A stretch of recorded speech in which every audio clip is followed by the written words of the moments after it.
നമസ്കാരം. സൂര്യദീപം അസ്ട്രോളജിയിലേക്ക് എല്ലാവർക്കും സ്വാഗതം. നമ്മൾ ഇന്നിവിടെ സംസാരിക്കുന്ന വിഷയം മൂലം നക്ഷത്രത്തെ കുറിച്ചാണ്. മൂലം നക്ഷത്രക്കാരുടെ 2026 വർഷത്തെ മാർച്ച് 1 മുതൽ 15 വരെയുള്ള സമയങ്ങളിൽ ഇവർക്കുണ്ടാകാവുന്ന ചില മാറ്റങ്ങളാണ്, ജ്യോതിഷപരമായിട്ടുള്ള മാറ്റങ്ങളാണ്, ഇന്ത്യൻ അസ്ട്രോളജി പ്രകാരമുള്ള മാറ്റങ്ങളാണ് പറയുന്നത്.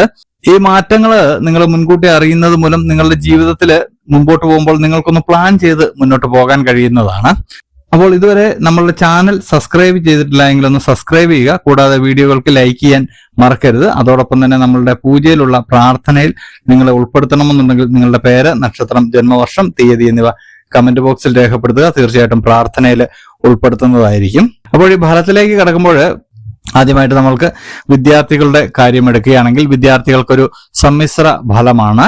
വിദ്യാഭ്യാസ കാര്യത്തിൽ എല്ലാവരും നല്ല ശ്രദ്ധയോടെ പോകേണ്ട ഒരു സമയമാണ്. ഗുണങ്ങളും ദോഷങ്ങളും നിങ്ങൾക്ക് ഒരുപോലെ നിറഞ്ഞിരിക്കുന്നു. നിങ്ങൾ പഠനത്തിൽ മുഴുകിയിരിക്കേണ്ട ഒരു സമയമാണ്. ചില കൂട്ടുകെട്ടിലൊക്കെ പെട്ട് നിങ്ങൾ പഠനത്തിൽ നിന്നൊക്കെ വ്യതിചലിക്കാനുള്ള ഒരു സാധ്യത കാണുന്നുണ്ട്. അതുകൊണ്ട് തന്നെ പഠനത്തിൽ നിങ്ങൾ ശ്രദ്ധ കേന്ദ്രീകരിക്കണം. ഈ സമയത്ത് ശ്രദ്ധ കേന്ദ്രീകരിച്ചില്ല എന്നുണ്ടെങ്കിൽ മുന്നോട്ടുള്ള കാര്യങ്ങളിൽ കൂടുതൽ ബുദ്ധിമുട്ടുകൾ ഉണ്ടാവുന്ന ഒരു സമയമാണ്. ഈ 15 ദിവസം തീർച്ചയായിട്ടും നിങ്ങൾ പഠനത്തിൽ ശ്രദ്ധിക്കുക. കൂടാതെ ചില ആശയക്കുഴപ്പങ്ങളിലൊക്കെ നിങ്ങൾ ചെന്ന് ചാടുന്നുണ്ട്. അതിന്റെ ഒന്നും ആവശ്യമില്ല. നിങ്ങൾ ഇപ്പോൾ എന്താണോ പഠിച്ചുകൊണ്ടിരിക്കുന്നത് അതിൽ മാത്രം നിങ്ങൾ ശ്രദ്ധ കേന്ദ്രീകരിക്കുക.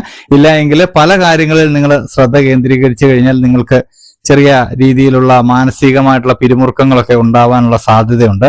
അതുമൂലം നിങ്ങളുടെ ഭാവിയിലേക്കുള്ള ഒരു വഴിത്തിരിവൊക്കെ നിങ്ങൾക്ക് നഷ്ടപ്പെടാനുള്ള സാധ്യതയുണ്ട്. അതുകൊണ്ട് കൃത്യമായിട്ട് നിങ്ങൾ ഇപ്പോൾ എന്താണോ ചെയ്യുന്നത് അതിനെ പിന്തുടർന്നൊരു ഈ 15 ദിവസം നിങ്ങൾ പോകുക എന്നുള്ളതാണ്. അതിനുശേഷം നമ്മൾക്ക് മാറ്റം വേണമെങ്കിൽ ആലോചിക്കാം. എന്താണെങ്കിലും ഇപ്പോൾ നിങ്ങൾ ചെയ്യുന്ന പഠനം ഏതാണോ അതിൽ ശ്രദ്ധ കേന്ദ്രീകരിക്കുക എന്നുള്ളതാണ് നമുക്ക് പറയാനുള്ളത്. മൂലം നക്ഷത്രക്കാരുടെ വിവാഹകാര്യം എടുക്കുകയാണെങ്കിൽ ഇപ്പോൾ അനുകൂലമായിട്ടുള്ള ഒരു സമയമാണ് വന്നിരിക്കുന്നത്.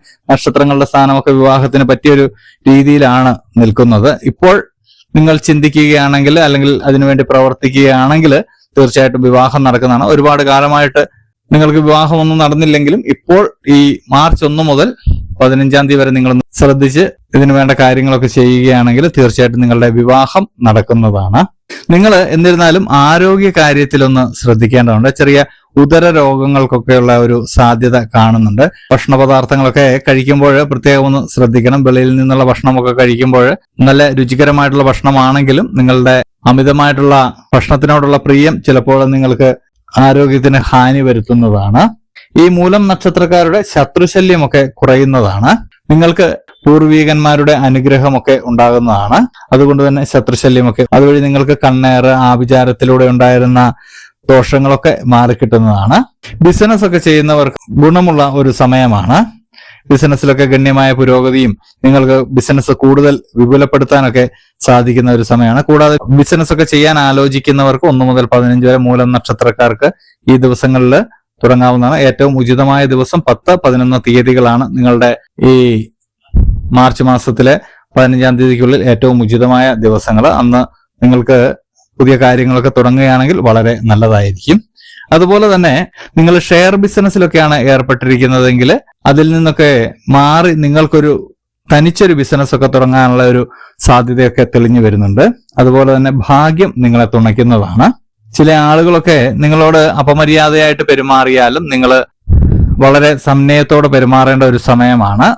വാക്കുതർക്കങ്ങളൊക്കെ ഒന്നും പോകരുത്. കാരണം നിങ്ങളുടെ നക്ഷത്രങ്ങളുടെ സ്ഥാനം വളരെ ഉചിതമായിട്ടുള്ള ഒരു സമയത്താണ് നിൽക്കുന്നത്. അപ്പോൾ ഇങ്ങനെ ചെറിയ ചെറിയ നെഗറ്റീവുകൾ ഉണ്ടാകുമ്പോൾ അതിന്റെ പുറകെ പോയി കഴിഞ്ഞാൽ നമ്മളുടെ മൊത്തം ഊർജം അതിനുവേണ്ടി ചെലവാക്കേണ്ടി വരും.